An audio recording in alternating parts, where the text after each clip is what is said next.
வணக்கம் பிள்ளைகள். நான் பேசுகிற வாய்ஸ் உங்களுக்கு கிளியராக இருக்குதா? சவுண்ட் கிளியராக இருக்குதா? ஓ சார். Okay, thank you.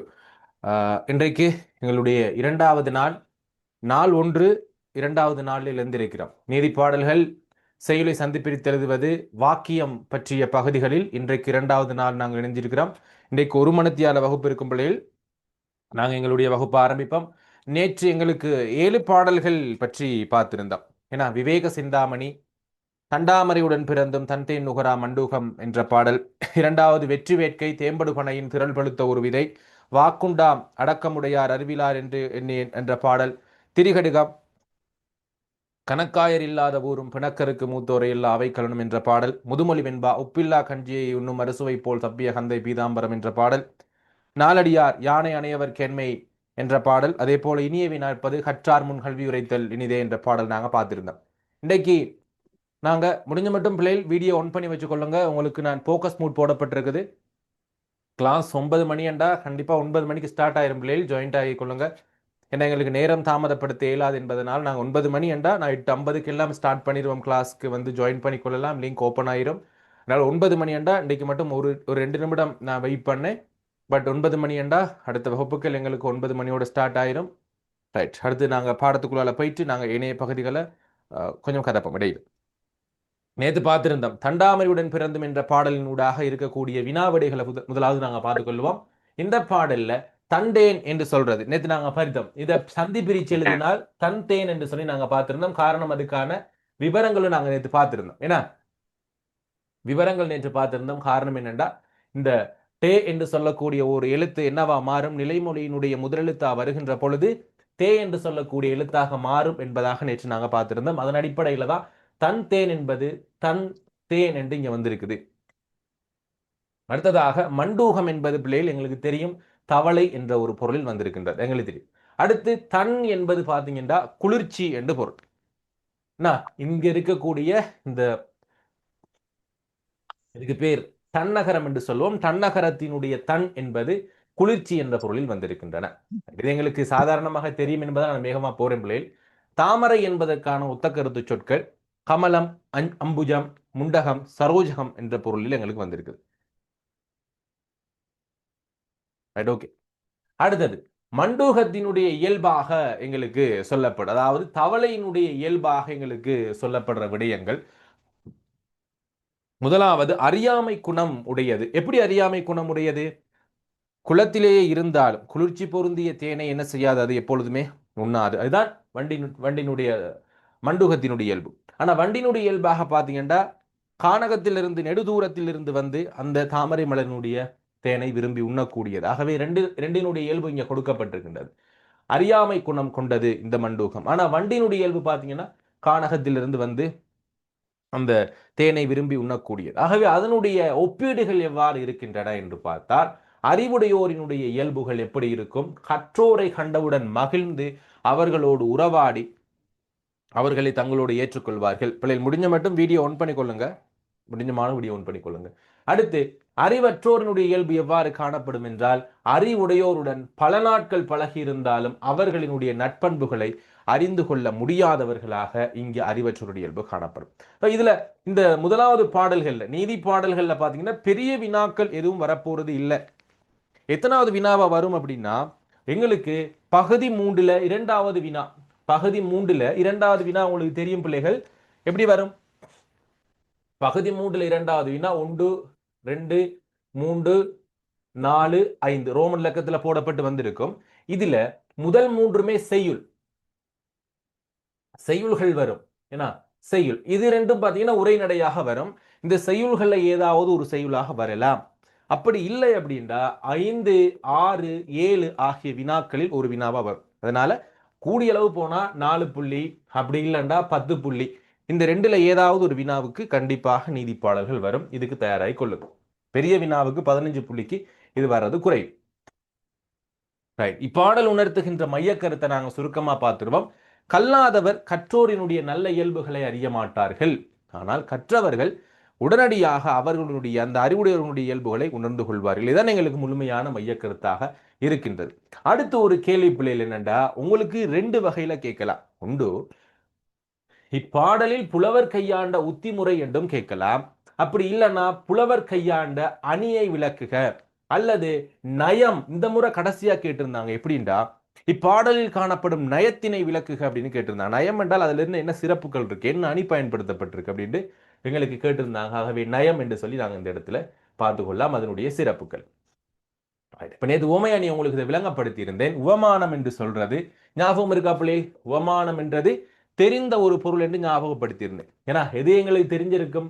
தாமரையில் உள்ள அந்த தேனை உண்ணாத எங்களுக்கு உண்ணும் வண்டுகள் எங்களுக்கு உவமானம். அதே போல எங்களுக்கு தாமரை மலருடன் வாழ்ந்தும் தேனை விரும்பாத தவளை. இது ரெண்டுமே எனக்கு தெரிந்த விடயங்கள் அப்படின்னு சொல்லுவோம். அந்த தெரிந்த விடயத்தை தான் நாங்கள் உவமானம் என்று சொல்லி இந்த இடத்துல சொல்லியிருக்கிறோம். ஆகவே மேலையும் அது உவமானம், கீழையும் உவமானமும் வரும். தெரிந்த ரெண்டு பொருள். தெரியாத விடயங்கள் என்ன? நாங்க பார்த்தே இல்லப்பா, இது வரைக்கும் எனக்கு அதை பத்தி தெரியவே தெரியாதுன்றா அது உவமேயம். என்ன உவமேயம் இங்க கொடுக்கப்பட்டிருக்குது? ஒன்று கற்றோர் இயல்பு. ஏன்னா கற்றோர் இயல்பு எப்படி இருக்கும்? கற்றோர்களினுடைய அறிவுடையோருடைய நட்பண்புகளை அவங்களுடைய நல்ல விடயங்களை தேடி தெரிஞ்சு கொள்ளுவாங்க. ஆனால் இந்த வண்டு போன்றவர்கள் ஏன்னா நீண்ட காலமாக பழகி இருந்தாலும் கற்றோருடைய இயல்பை அறிந்து கொள்ள மாட்டார்கள். இரண்டிலும் இருக்கக்கூடிய பொதுத்தன்மை என்ன? இங்க அறிவுடைமை, இங்க அறியாமை அப்படிங்கிற ரெண்டு இயல்புகள் எங்களுக்கு சொல்லப்பட்டிருக்கின்றன. எதுவும் டவுட் இருந்தா எனக்கு கேளுங்க, சரியா? நான் படிப்பிச்சுட்டு போயிட்டு இருப்பேன். ஏன்னா இந்த 30 நாள் பாடநிலை பிள்ளைகள் இடையில பிள்ளைகள்கிட்ட கேட்கறதுக்கு கேள்வி கேட்கறதுக்கு எங்களுக்கு டைம் இருக்காது. ஏதாவது டவுட் இருந்தா ஒன்று செட் பாக்ஸில் போடுங்க, இல்லைன்னா நீங்க மைக் ஆன் பண்ணி கேட்கலாம். ரைட், இது ஓகேவா பிள்ளைகள்? எங்களுக்கு இந்த பாடல் ஓகே தானே? முதலாவது பாடல் ஓகேவா? ஹேண்ட் ரைஸ் பண்ணுங்க, அப்படி இல்லைன்னா எங்களுக்கு மைக் ஆன் பண்ணி சொல்லலாம். ஓகேவா? கிளியரா? ரைட், ஓகே, தேங்க்யூப்பா. Thank you so much. நாங்கள் அடுத்த பாடலுக்குள்ள போயிடலாம். ஓகேம்மா, தேங்க்யூ. ரைட், இங்க கேட்கப்பட்டிருக்குது தெல்லிய ஆளின் சிறுபலத்தொரு விதை. இங்க தெல்லிய என்று சொல்ல தெல்லிய அப்படின்னு ஒரு தெல்லிய ஆளின் சிறுபலத்தொரு விதை என்பதை இதை நாங்க சந்தி பிரிச்சு எழுத சொல்றாங்க. தெல்லிய ஆளின் என்று வரணும். ஏன்னா இந்த இடத்துல ஆளின் சிறு பழத்து ஒரு விதை. அப்ப எங்களுக்கு சந்தி பிரிக்கிறதுக்கு நாங்க கொஞ்ச நேரத்துல பார்க்கலாம். அதனுடைய முழுமையான விளக்கத்தை நாங்க உங்களுக்கு சொல்லி தந்துடுறேன். தெல்லிய ஆளின் என்பது, தெல்லிய என்பது என்னன்னா தெளித்து அல்லது கிள்ளி. ஏன்னா நான் சொன்னேன்ல, தெளித்து நசுக்கி அல்லது கிள்ளி எடுக்கப்பட்ட என்பதுதான் இந்த தெல்லிய என்று சொல்லக்கூடிய ஒரு பொருள். கிள்ளி அல்லது நசுக்கி எடுக்கப்பட்ட அந்த ஆலம்பழத்தினுடைய ஒரு விதை என்று எங்களுக்கு பொருள் இருந்தது. இப்பாடலினுடைய மையக்கருத்து என்ன அப்படின்னா, பனைமரம் போன்றிருக்கக்கூடிய உருவத்திலே பெரியவர்கள் எல்லாம் பெரியவர்களும் அல்ல. பனைமரத்தினுடைய விதை பெரியது, அதனுடைய தன்மை இனிப்பானது, சுவையானது.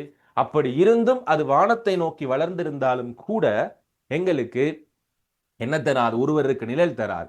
ஆனா ஆலம்பழத்தினுடைய விதை குளத்திலே இருக்கக்கூடிய மீனது முட்டையும் விட சிறியது. அது அந்த ஆலமரம் வளர்ந்தால் என்ன இருக்கும்? நாட்படைகளும் மன்னருக்கும் இருக்க நிழலாகும்.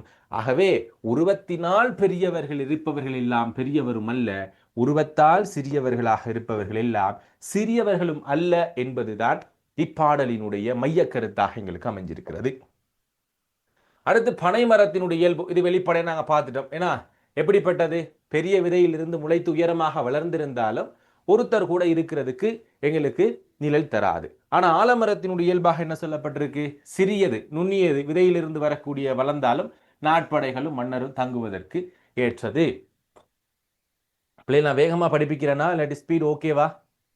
நான் படிப்பிக்கிறது ஓகேவா இல்லாட்டி ஸ்பீடா படிப்பிக்கிறேன்னா? Okay okay, thank you so much. நான் கொஞ்சம் வேகமா தான் போறேன். கிரேட் 11 அப்படிங்கிறனால கிரேட் 10 பிள்ளைகளும் இருப்பீங்க, கிரேட் 10 பிள்ளைகள் இணைஞ்சிருக்கீங்க.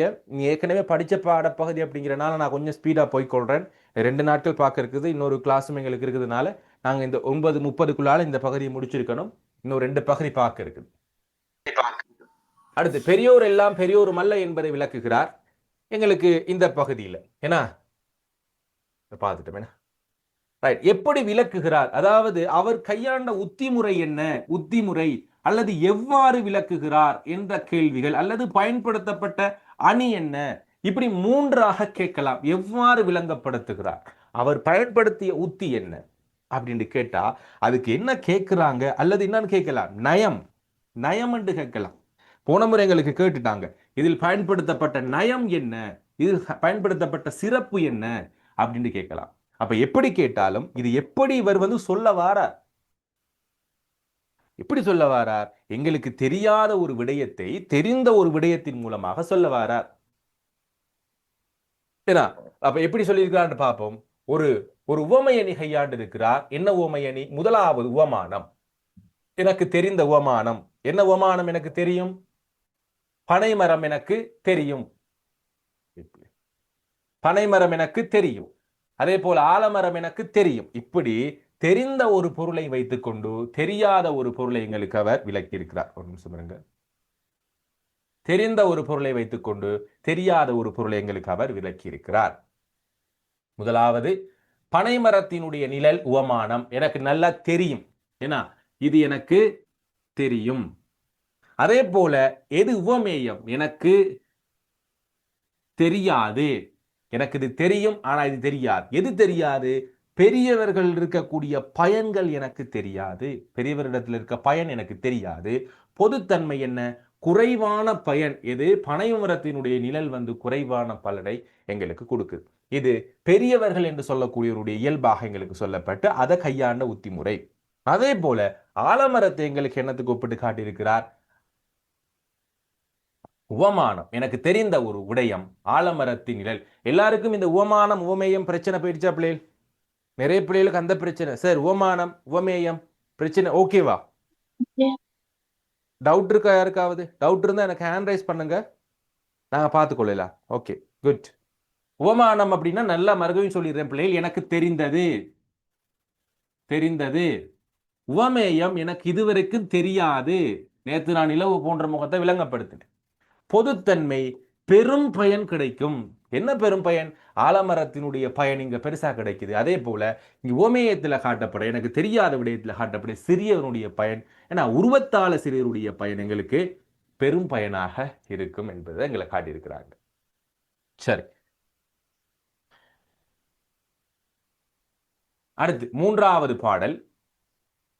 வினாவிடைகள் பார்ப்போம். கடந்த கால வினாவிடைகளும் இருக்கு பிள்ளைகள், என்னென்ன கேள்வி கேட்டிருக்கிறாங்கன்னு பார்த்துக்கொள்ளுவோம்.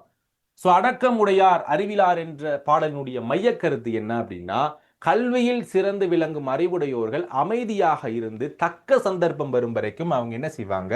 சாதிப்பார்கள். எதிர்பார்த்தோம். ஏன்னா நாங்கள் எல்லா இடத்துலையும் சொல்லிக் கொண்டிருக்கல, எனக்கு எல்லாம் தெரியும் தெரியும் என்று சொல்லிக் கொண்டிருக்கல. ஆக அவர்கள் தனக்கான காலம் வரும் வரைக்கும் காத்திருந்து அவர்களுடைய நிலையை வெற்றி கொள்வார்கள் என்பது இங்கே சொல்லப்பட்டிருக்கு. அடுத்து கொக்கினுடைய இயல்பாக என்ன சொல்லப்பட்டிருக்கு பிள்ளைகள்? எங்களுக்கு தெரியும், கொக்கானது நீர் ஓடுகின்ற வாய்க்காலிலே சிறிய மீன்களை எல்லாம் ஓடவிட்டு தனக்கான மீன் வரும் வரைக்கும், அதுக்கு ஒரு ஒரு ஒரு சொல் சொல்லியிருப்பாங்க பிள்ளைகள். அந்த பெரிய மீனுக்கு ஒரு சொல் சொல்லியிருப்பாங்க. யாருக்கு சொல்ல முடியும்? பெரிய மீனுக்கு உருமீன். Very good. உருமீன் என்று சொல்ல வெரி குட் பிள்ளைகள், வெரி குட். உருமீன் என்று சொல்லக்கூடிய குட், உருமீன் என்று சொல்லக்கூடிய உரிச்சொல் பயன்படுத்தி இருக்கிறாங்க.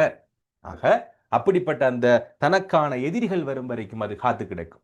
பாடலில் குறிப்பிடப்படும் அடக்கமுடையார்கள் எவ்வாறு நடந்து கொள்வார்கள் என்று சொன்னா, கொக்கானது தனக்கான உணவு வரும் வரை எவ்வாறு காத்திருக்குமோ அதுபோல அடக்கமுடையவர்கள் தனக்கான ஒரு நேரம் வரும் வரைக்கும் காத்து கொண்டிருப்பாங்க. சரி, பாடலின் கொக்குவிக்கும் அறிவுடையோருக்கும் உள்ள பொதுத்தன்மை என்னவாக இருக்கும்? இங்கேயுமே எங்களுக்கு உண்மையானி சொல்லப்பட்டிருக்குது. எப்படி இருப்பாங்க அப்படின்னா, ரெண்டுமே, கொக்கும் சரி அறிவுடையோர்களும் சரி தனக்கான நேரம் வரும் வரைக்கும் காத்து கொண்டிருப்பாங்க. நான் நினைக்கிறேன் நீங்களும் உங்களுக்கான நேரம் வரும் வரைக்கும் காத்திருப்பீங்க. ஏன்னா எல்லா இடத்துலையும் நாங்கள் எங்களை நிரூபிக்க தேவையில்லை. எனக்கான நேரம் வரும், அந்த நேரத்தில் நீங்க என்ன செஞ்சிருக்கணும்? உங்களுடைய திறமை நீங்க காட்டினா போதும். எல்லா இடத்துலையும் எல்லா நேரத்திலையும் நான் பெரியவன் நான் பெரியவன் என்று சொல்லி எப்பயும் காட்டிக்கொண்டே இருக்காதீங்க. அப்படி காட்டுனா என்ன நடக்கும்? உலகம் இன்னும் பெருசா எங்களை எதிர்பார்க்கும். நாங்கள் கடைசியில் முட்டாள்களாக ஆக வேண்டிய நிலை ஏற்படும். சரி, அதான் நீங்க சொல்லப்பட்டிருக்கு. அடுத்து மடைத்தலை என்பது நீர் ஓடக்கூடிய வாய்க்கால். ஓடு மீன் என்று சொல்லக்கூடியது குளத்தில் ஓடுகின்ற சிறிய மீன். கேள்வி வரும் எப்படி? ஓடு மீன் என்பது பெரிய மீன், உருமீன் சிறிய மீன் என்று வந்தா எங்களுக்கு செலக்ட் பண்ண வேண்டியது சிறிய மீன். பகுதி ஒன்றுகளுக்கு தான் கூடுதலாக வரும். அதே போல உருமீன் என்று சொல்லக்கூடிய உரிச்சொல் வந்தா நாங்க தெரிவு செய்ய வேண்டியது பெரிய மீன் என்று சொல்லக்கூடிய ஒன்றை நாங்க தெரிவு செய்ய வேண்டும். உரு என்பது இந்த இடத்துல பெரிய என்ற பொருள்ல வந்திருக்கு. உரு என்ற உரிச்சொல் பெரிய என்ற பொருள்ல வந்திருக்குது. அடுத்து அறிவிலார் என்று குறிப்பிடுவது. அறிவிலார் என்று சொல்லப்படுறது அறிவில்லாதவர்கள், அறிவிலிகள். கடக்க கருதவும் நேத்தும் பார்த்தோம். கடக்க என்றால் வெல்லுவதற்கு நினைக்க வேண்டாம். யார? அறிவுடையோர்களை. அடுத்து இப்பாடலில் காணப்படக்கூடிய அணியினை விளக்குக. அப்ப நீங்க ரெண்டு கேள்வி. ஒன்று, அணியினை குறிப்பிடுக அப்படின்னா நாங்க ரைட்டப்பா உவமை அணி அப்படின்னு சொல்லிடலாம். ஆனால் என்ன சொல்லியிருக்கிறாங்க? விளக்குக அப்படின்னா என்னென்னத்தை சொல்லியிருக்கணும் பிள்ளைகள்? விளக்குறதுக்கு விளக்கு என்னென்ன சொல்லணும்? உவமானம், உவமேயம், பொதுத்தன்மை. மூன்றையும் எங்களுக்கு விளக்கி இருக்கணும். Okay, very good. அப்ப அந்த மூன்று விடயங்களும் எங்களுக்கு விளக்கி இருக்கணும். எப்படி விளக்கி இருக்காங்க? இப்பாடலிலே உவமை அணி பயன்படுத்தப்பட்டுள்ளது. விளக்குக அப்படின்ற பிள்ளைகள் இப்படிதான் விட எழுதணும். சும்மா நீங்க நோமலா உவமை அணின்னு எழுத இயலாது. இப்பாடலில் ஏன்னா உவமை அணி கையாளப்பட்டிருக்கின்றது. இப்பாடல் அடக்கமுடையவனுடைய பணிவானது நீரோடும் வாய்க்காலில் மீனினது வருகைக்காக காத்திருக்கும் கொக்குவிக்கு ஊமிக்கப்பட்டிருக்கிறது. இப்ப இது ஒரு விடையா நான் எழுதி வச்சிருக்கிறேன், சின்னதாக ஒரு விடையா. ஒரு கிட்டத்தட்ட ஒரு 3 புள்ளிகள், 2 புள்ளிகளுக்கு இந்த வினாவை நாங்கள் எழுதலாம். கொக்கானது எவ்வாறு தனக்கான உணவு வரும் வரை காத்திருந்து அதனை பெற்றுக்கொள்ளுமோ அதே போல அறிவுடையார்கள் தனக்கான காலம் வரும் வரையும் காத்திருந்து காரியத்தை சாதிப்பார்கள் அல்லது கைக்கொள்வார்கள். இதை எங்களுக்கு விளக்குவதற்காக இப்படிதான் எழுதணுங்கிற அவசியமே இல்லை. நீங்க இப்படிதான் சார் இந்த பாயிண்ட்ஸ் போகலவா எழுதணுமா அப்படின்னா இல்லை. நீங்க நேரடியாக எழுதலாம். இப்பாடலின் ஊடாக பயன்படுத்தப்பட்டிருக்கிற ஓமானமானது நீர் ஓடும் வாய்க்காலிலே வாடி இருக்கக்கூடிய அல்லது காத்திருக்கக்கூடிய கொக்கினை, அதே போல இப்பாடலிலே உவமேயமாக கையாளப்பட்டிருப்பது அடக்கமுடையாரையும் இங்கு குறிப்பிட்டிருக்கிறார். உவமானத்துக்கும் உவமேயத்துக்கும் இடையிலான பொதுத்தன்மை விளக்குகின்ற பொழுது தனக்கான காலம் வரும் வரைக்கும் அல்லது தனக்கானது கிடைக்கும் வரைக்கும் காத்திருப்பது என்பது இப்பாடலில் தெளிவாக விளக்கப்படுத்தப்பட்டுள்ளது அப்படின்னு சொல்லி நாங்க இந்த பாடலை என்ன செஞ்சிருக்கணும்? அதாவது இந்த அணியை விளக்கி இருக்கணும். அப்ப நீங்க இப்படிதான் கொடுக்கணுங்கிற அவசியப்பாடு எதுவுமே இல்லை. இப்படிதான் கொடுக்கணுங்கிற அவசியப்பாடு எதுவும் இல்லை. ரைட், இந்த பாடல் கிளியரா பிள்ளைகள்? கிளியரா இந்த பாடல்? ஓகே. எதுவும் டவுட் இருந்தா மெசேஜ் நான் பாக்குறேன். சோ மெசேஜ் ஓமா சொல்லுங்க. Okay okay. ஏதாவது டவுட் இருந்தா எனக்கு மெசேஜ் ஒன்று போட்டு வைங்க பிள்ளைகள். ஏதாவது டவுட் இருந்தா போடுங்க, நான் செட் பாக்ஸ் பாக்குறேன். Right, okay. அடுத்த பாடல் திரிகடுகம். அப்ப நாங்க நேத்து திரிகடுகம் பார்த்திருந்தோம். இந்த திரிகடுகம் அப்படிங்கிறது பிள்ளைகள் என்ன அப்படின்னா, இது சங்கமரிய காலத்துல எழுதப்பட்ட ஒரு இலக்கியம். சுக்கு, மிளகு, திப்புளி என்று சொல்லக்கூடிய ஒரு 3 மருந்து பொருட்களை தான் நாங்க திரிகடுகம் அப்படின்னு சொல்லுவோம். ரைட், மைக் கொஞ்சம் ஆஃப் பண்ணுங்க பிள்ளைகள். மைக் கொஞ்சம் செக் பண்ணுங்க. திரிகடுகம் என்பது 3 மருந்து பொருட்கள். இது என்ன செய்யும் அப்படின்னா, எங்கட உடம்புல இருக்கக்கூடிய நோய்களை தீர்க்கக்கூடியது, கெட்ட விடயங்களை வெளியேற்றக்கூடியது. எது? இந்த சுக்கு, மிளகு, திப்பிலி. ஏன் இந்த பாட்டுக்கு அப்ப எங்களுக்கு திரிகடுகம் என்று பெயர் வச்சிருக்கிறாங்க? யாருக்கு தெரியும்? யாருக்கு தெரியும்?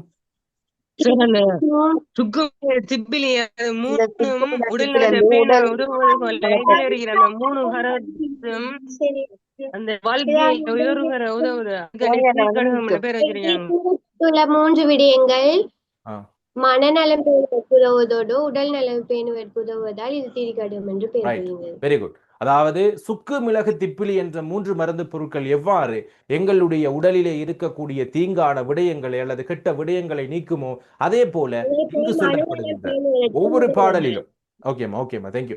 ஒவ்வொரு பாடலிலும் சொல்லப்படுகின்ற நல்ல கருத்துக்கள் உயிர் நலம் பேணுகின்றன, எங்களுடைய மனநலம் பேணுகின்றன, எங்க கிட்ட இருக்கிற கெட்ட விடயங்களை அளிக்கின்றன என்பதுதான் இங்க திரிகடுகம் என்று வைத்ததற்கான காரணமாக அமைந்திருக்கின்றது. இதனை பாடியவர் நல்லாதனார். இங்க சொல்லப்பட்டிருக்கு 3 மருந்து பொருட்கள் உடல் நோயினை தீர்க்குவது போல, நீக்குவது போல. ஒவ்வொரு பாடலிலும் 3 கருத்துக்கள். ஒவ்வொரு பாட்டிலையும் எத்தனை கருத்துக்கள் இருக்கு? 3 கருத்துக்கள். உயிர் நலம், உயர் நலம்னு இருக்கு பிள்ளைகள், அதை கொஞ்சம் மாத்திக்கொள்ளுங்க. உயிர் நலம் என்று மட்டும் மாத்திக்கொள்ளுங்க உங்களோட டியூட்ல. சரி, உயிர் நலம் பேன். அதே போல இந்நூலை நீதி பாடல் அடக்குவதற்கான காரணம் மனித வாழ்வை செம்மைப்படுத்துவதற்கான, ஏன்னா பல கருத்துக்களை சொல்லுவதா. என்னப்பா மாத்தணும்? நீங்க இந்த உயர் என்று இருக்கு பிள்ளைகள், நீங்க பாருங்க உயர் நலம் என்று இருக்குது. இந்த இடத்துல உயர் நலம் என்று இருக்குதா, அதுல உயிர் நலம் என்று மாத்திக்கொள்ளுங்க. ஓகேவா? ரைட். அப்ப இங்கு சொல்லப்படுகின்ற 3 கருத்துக்கள் என்னென்னு உங்களுக்கு தெரியும். என்னது? கணக்காயர் இல்லாத ஊர், பிணக்கருக்கு மூத்தோரை இல்லா அவைக்கலன். ஏன்னா எங்களுக்கு பகுத்துண்ணக்கூடிய அந்த விடயங்கள், இந்த 3 விடயங்களுமே நன்மை பயத்தல் இல்லல் என்று சொல்லி இந்த இடத்துல சொல்லியிருப்பாங்க. இதை மட்டும் எட் பண்ணிக்கொள்ளுங்க. அப்ப இந்த 3 விடயங்களும் எங்களுக்கு வாழ்க்கையை செம்மைப்படுத்தக்கூடியன. இங்கு எங்களுக்கு கணக்காயர் என்று சொல்லக்கூடியவர் ஏன் என்று நாங்க நேற்று பார்த்திருந்தோம். ஏன்னா ஆசிரியர்கள் அனைவருமே பிள்ளைகள் ஆரம்ப காலத்துல மனப்பாடம் செய்தவர்கள் கணக்காயர்கள் அப்படின்னு சொல்ல. கணக்கு இப்ப நம்ம கணக்காளர்னா என்ன சொல்லுவோம், அக்கௌண்டன்ட் என்ன பிள்ளை சொல்லுவோம். ஆனா ஆரம்ப காலத்துல கணக்காயர் என்று சொல்றது அக்கௌண்டன்ட் இல்ல, கணக்கு பார்க்கிறவர் இல்ல, அவரு அந்த மனக்கணக்குகளை போடக்கூடியவர்கள் அல்லது மனனம் செய்யக்கூடிய ஆசிரியர்கள் இங்கே குறிப்பிடப்பட்டிருக்கிறது.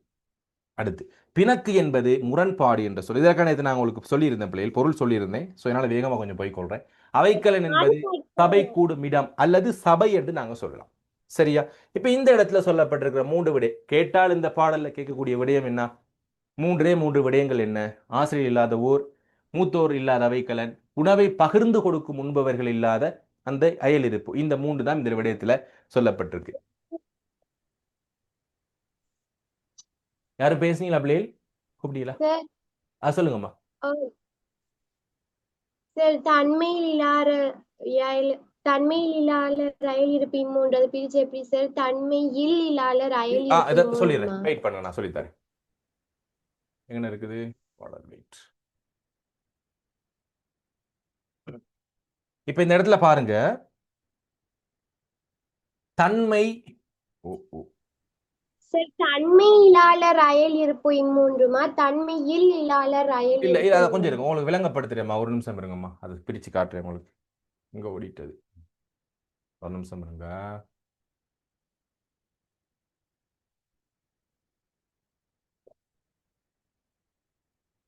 ரைட், பாருங்க, தன்மை இலார் அயல் இருப்புன்னு தான் வந்திருக்குது. ஏனென்றா இங்க பாருங்க, இந்த இ வந்து எங்களுக்கு நேரடியா வருது. இதுல இல்ல வந்திருக்க சொல்றீங்களா? இந்த ல வந்திருக்கனால இலாளர் என்றுதான் வரும் பிள்ளை. சரி, ஓகே. இந்த இடத்துல ல வந்திருக்கு, விலங்கலமா? தன்மையில் இல்ல, அப்படி வராது. தன்மையில் இலார் என்று எங்களுக்கு வராது இந்த இடத்துல. சரியா? தன்மையில் இலார் என்று எங்களுக்கு வராது. தன்மை இலார் என்று, இலாளர் என்றுதான் வரும். அது 2 ஒன்று தானே பிள்ளைகள்? அது 2 ஒன்று தானே. இல் ஆளர் என்று எங்களுக்கு பிரிக்க வேண்டிய, இப்ப இதை நீங்க பிரிக்கலாம். எப்படி? இதை நீங்க இல் ஆளர் என்றும் பிரிக்கலாம். எப்படி பிரிக்கலாம்னு பாருங்க. இப்படியும் பிரிக்கலாம். எப்படி? நேரடியா யகர வகரம் வரின் ஈனாவா பிரிக்கலாம். இந்த லா என்று சொல்லக்கூடிய எழுத்த இல் கூட்டல் ஆ என்று பிரிச்சா இல் கூட்டல் ஆளர் என்றும் பிரிக்கலாம். அதுல ஒன்றும் பிரச்சனை இல்லை. ஆனா இந்த அளவுக்கு எங்களுக்கு பிரிச்சு சொல்ல வேண்டிய அவசிய பாடும் இல்லை. அப்படி பிரிக்கலாம். எப்படி? தன்மை இல் ஆளர், இல் ஆளர்னு தான் பிரிக்கலாம். சரியா? விளங்குனிச்சா? நீங்க பிரிக்கிறேன்னா தன்மை இல் ஆளர் என்று பிரிக்கலாம். அப்படி இல்லைன்னா நீங்க இலாளர் என்று போட்டாலே இது சரிதான். சரியா? இதை நீங்க மேலும் பிரிக்க வேண்டிய அவசியம் இல்லை. கிளியராமா? பிரிக்கலாம். ஓகே, ஆனா பிரிக்கலாம். பிரிக்கக்கூடிய வழிவகைகள் இருக்குது. எப்படி? இந்த லாவை பிரிச்சா இல் என்று வரும் நிலைமொழியினுடைய ஈற்றெழுத்து இல்லம், வருமொழியினுடைய முதல் ஆவும் வந்தா ஆளர் என்று தான் பிரியும். ஓகேவா? ஓகே, நான் அடுத்த போயிடலாம். குட். சார் அப்ப இருப்புங்கிறது அப்படியே வருமா? என்னப்பா எது? இருப்பும் அப்படியே தான் வரும். இதுல ஒண்ணும் இது மாற்ற தேவையில்லையே. தன்மை இலாளர் அயல் இருப்பும் இம்மூன்றும் அதுல ஒன்றுமே மாற்றதுக்கு இல்லை. அதுல மாற்றம் இல்லை. ஓகே, நாங்க அடுத்ததுக்குள்ள போயிருவோம். சார் ஆமா, சொல்லுங்க. சொல்றது வந்து பெரியார குறிக்குமா சார்? என்னம்மா? மூத்தோர்னு சொல்றது பெரியார குறிக்குமா? பெரியவர்கள் அப்படிங்கிறவ இந்த இடத்துல மூத்தோர்கள் என்று சொல்றப்ப சபை கூடுகின்ற இடத்துல இருக்கக்கூடிய பெரியவர்கள் என்பதை குறிக்கலாம். சபையில் உள்ளவர்கள், சரியா? சபையில் உள்ளவர்கள் என்பதை குறிக்கும். பிள்ளைகள் எனக்கு ஃபுல்லாவே எனக்கு செட் பாக்ஸ்ல போடுங்க. நான் இந்த பகுதியை பார்த்துட்டு உங்களுக்கான டவுட்ஸை நான் சொல்றேன். Okay okay right. இந்த ஒரு 10 நிமிடத்துல இதை முடிச்சுட்டு உங்களுக்கு சொல்றேன். அடுத்த பாடல் நாலடியார் என்ற பாடல் எங்களுக்கு இதை பார்த்துட்டோம். ஏன்னா இதை பார்த்தோம். இதுல இருக்கக்கூடிய மைய கருத்து என்ன அப்படின்னா, பழிவாங்கும் அல்லது பிழை பாராட்டும் இயல்புடையருடைய நட்பை நாங்க எப்பவுமே விலகி இருக்கோம். ஏன்னா பழிவாங்கத்தன்மையுடையவருடைய நட்போட நாங்க யாரோடையுமே சேரக்கூடாது அப்படிங்கிறது. யாரோட சேரணும் என்றா யானை போன்ற இயல்புடைய பழி உணர்ச்சி இல்லாரோடைய இந்த யானை போன்று இருக்கக்கூடிய பழி உணர்ச்சி மிக்கோருடைய நட்பை நீக்கி நாய் போன்று இருக்கக்கூடிய நன்றி உணர்வுடைய நாங்க எப்பயுமே சேர்ந்திருக்கணும். இந்த நாய் போன்றவர்கள் எப்படி இருப்பாங்க அப்படின்னா, அவங்கள நாங்க திட்டினாலும் சரி, அவங்கள நாங்க அடிச்சாலும் சரி, அவங்கள நாங்க எதிர்த்து பேசினாலும் சரி, எப்பவுமே என்ன செய்வாங்க, எங்களுடைய கலந்து வாழுவாங்க. ஆனால் இந்த யானை போன்றவர்கள் என்ன செய்வாங்க அப்படின்னா, பெரியோர்கள் எங்களை விட பெரியவங்க அப்படின்னு சொல்லுவோம், உருவத்தாலேயோ அல்லது குணத்தாலேயோ கல்வியாலேயோ பழியுணர்ச்சி மிக்கவர்கள். அப்படிப்பட்டவங்க அவங்க என்ன செஞ்சிருவாங்க, பல நாட்கள் பழகி இருந்தாலும் அவர்களுக்கான காலம் உண்டு வர நேரத்தில் அவங்க எங்களை என்ன செஞ்சிருவாங்க, பழியுணர்ச்சி தீர்த்துருவாங்க. ஆகவே அவருடைய நட்பை நாங்கள் நீக்கிக் கொள்ள வேண்டும் என்பதை இங்க அழகாக சொல்லியிருக்காங்க. யாரோடப்பா நீ சேரணும் அப்படிங்கிறத மிக அழகாக சொல்லியிருக்கிறாங்க. இதுல சொல்லப்படுகின்ற அணி அல்லது சிறப்பு அல்லது இயல்பு என்ன சொல்லப்பட்டிருக்கு அப்படின்னா, உவமை அணி இங்க கையாளப்பட்டிருக்கிறது. உவமை அணியை கையாண்டு இங்க விளக்கி இருக்கிறார். எங்களுக்கு உவமை அணி என்றாலே எங்களுக்கு தெரியும், உவமானம் உவமேயம் பொதுத்தன்மை ஆகிய விடயங்களை விளக்கி இருக்கணும். என்ன 2 உவமானம் பயன்படுத்தப்பட்டிருக்கின்றன, முதலாவது இரண்டாவது. முதலாவது உவமானம் யானை எனக்கு தெரிந்த விடயம், இரண்டாவது உவமானம் நாய் எனக்கு தெரிந்த விடயம். என்ன உவமேயம் எனக்கு தெரியாது, யாரை பத்தி தெரியாது, எனக்கு நன்றி மறந்து பழி வாங்குவோர் பற்றி தெரியவே தெரியாது, பார்த்ததும் இல்லை. அதுக்கு இதை ஒப்பிட்டு சொல்றாங்க, நன்றி மறத்தல். அதே போல இங்கு உவமேயம் நாய் பார்த்திருக்கிறோம், நன்றி உணர்ச்சி மிக்கது. ஒரு சில நேரத்தில் நாய் மாதிரி நடந்து கொள்ளாதீங்கன்னு திட்டுவோம், ஏன்னா அதே போல ஒரு சில நேரத்தில் நாய் மாதிரி நடந்து கொள்வோம் நாங்க போற்றுவோம் நன்றி உணர்ச்சினால். அப்போ இந்த இடத்துல நன்றி உடையோர் எங்களுக்கு விளக்கி இருக்கிறாங்க, பொதுத்தன்மை நன்றி உடைமை அப்படின்னு சொல்லி விளக்கி இருக்கிறாங்க. இதுல பெரிய வினாக்கள் எதுவும் வராது பிள்ளை, அதனால நீங்க ஒன்றும் பிரச்சனை இல்லை. இதுல அடுத்த வினாக்குள்ள போயிருவோம். கடைசி பூதஞ்சேந்தனார், ஈழத்து பூதஞ்சேந்தனார் சங்க இலக்கியங்களிலேயே ஈழநாட்டிலிருந்து எழுதப்பட்ட கவிதையாக தான் இது சொல்லப்படுது. ஈழத்து பூதந்தேவனார் என்று சொல்லி நாங்கள் வர சொல்லுவோம். ரைட், ஓகே, இதை விட பிரச்சனை இல்லை. அப்போ இங்கு சொல்லப்படுகின்ற விடயங்கள் என்னென்ன விடயங்கள் சொல்றாங்க, 3 விடயங்கள் சொல்லப்படுது. நாங்க எப்பவுமே படித்த விடயங்களை எங்களை போல் கற்றவர்களுடன் விளக்கணும். நேற்று நான் உங்களுக்கு உதாரணம் சொல்லிக் கொடுத்தேன், கற்ற விடயங்களை கற்றார் முன் உரைத்தல். 2வது விடயம் மிக்காரை சேர்தல். மிக்கார்னா என்ன, மிக்கார் அறிவில் மிக்கார்களை நாங்கள் அதிகமாக சேர்ந்து கொள்ளுதல், அறிவில் சிறந்தோர்கள். 3வது விடயம் எல்லளவேனும் சிறிதளவேனும் பிறரிடம் பெற்றுக்கொள்ளாம நாங்க எப்பவுமே மற்றவங்களுக்கு கொடுத்து கொண்டிருக்கிறோமா, அது ரொம்பவுமே சிறப்பானதாக அவர் சொல்லியிருக்கிறார். இவ்வளவுதான் இந்த பகுதியிலிருந்து வரக்கூடிய வினாக்கள். இப்போ நாங்க ஒவ்வொரு ஆண்டும் என்னென்ன மாதிரியான வினாக்கள் எங்களுக்கு வந்திருக்கின்றன என்பதை பார்த்துருவோம். முதலாவது வருடம் 2021-22 இந்த வினா வந்திருக்கிறது. எத்தனாவது கேள்வியா, 5வது கேள்வியா, 10 புள்ளிகளுக்கு வந்திருக்கிறது. வெற்றி வேட்கையிலிருந்து வந்திருந்தது வினா. என்ன கேள்வி, பெரியோர்கள் எல்லாம் பெரியவரும் அல்ல, சிறியோர்கள் எல்லாம் சிறியவரும் அல்ல என்ற உண்மையை உணர்த்தப்படுமாற்றை எங்களுக்கு விளக்குங்க அப்படின்னு கேட்டிருந்தாங்க. அப்ப நாங்க எப்படி விளக்கி இருந்தோம் என்று பாருங்க. அங்க எப்படி விளக்குறாங்கன்னு கேட்டாலே ஒரு அணியின் மூலமாக எங்களுக்கு விளக்கி இருக்காங்கன்னு நாங்க சொல்லிடலாம். பெரியோருடைய இயல்பை ஒரு உவமையிலையும் சிறியோருடைய இயல்பை ஒரு ஒரு உவமையிலையும் எங்களுக்கு அதுக்கான உவமானம் உவமேயம் பொதுத்தன்மை. இது நேரடியா எங்கிருந்து எடுத்தேன் அப்படின்னா பாஸ் பேப்பர்ல இருந்து எடுக்கப்பட்ட வினாக்கள் தான். ஆகவே அவங்க இப்படிதான் எங்களுக்கு கொடுத்திருக்கிறாங்க. நீங்க பாஸ் பேப்பர் யூஸ் பண்ணலாம், பயன்படுத்துங்க. அதே நேரம் ஸ்கீம் இருக்கு பிள்ளைகள், எப்படி பேப்பர் திருத்துவாங்கிற ஸ்கீம் இருக்கு, அந்த ஸ்கீமையும் டவுன்லோட் பண்ணி வச்சுக்கொள்ளுங்க. என்னோட வெப்சைட்ல அது இருக்குது, டவுன்லோட் பண்ணிக்கொள்ளுங்க. அப்பதான் உங்களுக்கு தெரியும் எப்படி திருத்துவாங்க. என்னென்ன வினாக்கள் என்று பார்த்துட்டு போயிடும். வினாக்கள் நாங்கள் பார்த்துட்டோம்.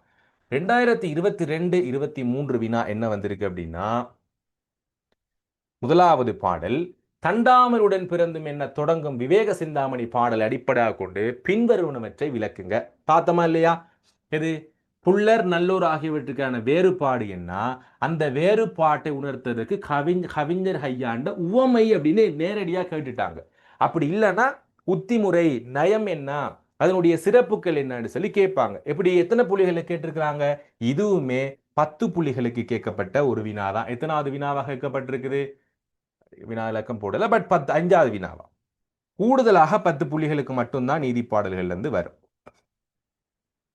அந்த வேறுபாட்டை கவிஞர் கையாண்ட ஊமையினுடைய பொருத்தப்பாடு சார் எப்படி நாங்க விளக்கி இருக்கிறாங்க. ஏன்னா குளத்தில் இருக்கக்கூடிய தவளை, கானகத்திலிருந்து வந்திருக்கக்கூடிய வண்டு, ஆகவே அதனுடைய தன்மை என்பவற்றை வச்சு நாங்க இதை விளக்கணும்டா. சரி, உங்களுக்கு தெளிவா இதை டியூட்ல நான் கொடுத்துருக்கிற ஒருக்க வாட்சி பாருங்க.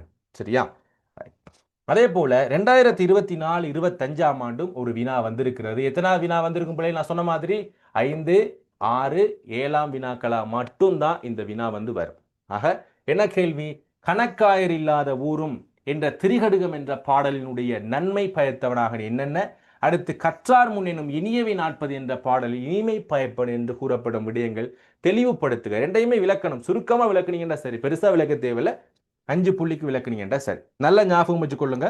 ஒரு விடயத்தை நான் சொல்லிடுறேன். இந்த விடயத்துல ஒரு புள்ளிக்கு நீங்க எழுத போறீங்க அப்படின்னா, இப்ப நீங்க ஒரு புள்ளிக்கு ஒரு விடை எழுத போறீங்கன்னா, நீங்க செலவழிக்க வேண்டிய நேரம் 1.5 நிமிடம். ஒரு சிலருக்கு சார் நான் எத்தனை பக்கம் எழுதணும் அப்படின்னு ஒரு சந்தேகம் இருக்கும். பக்கம் இங்க எங்களுக்கு பிரச்சனை இல்லை பிள்ளை, பக்கம் பிரச்சனை இல்லை. ஒவ்வொருத்தருக்கும் ஒவ்வொரு மாதிரி பக்கம் எழுதலாம். ஆனால் நீங்க ஒரு புள்ளி எடுக்கணும் அப்படின்னா கண்டிப்பா 1.5 நிமிடம், 1.5 நிமிடத்துக்கு நீங்க அதுக்கான விடை எழுதியிருக்கணும்.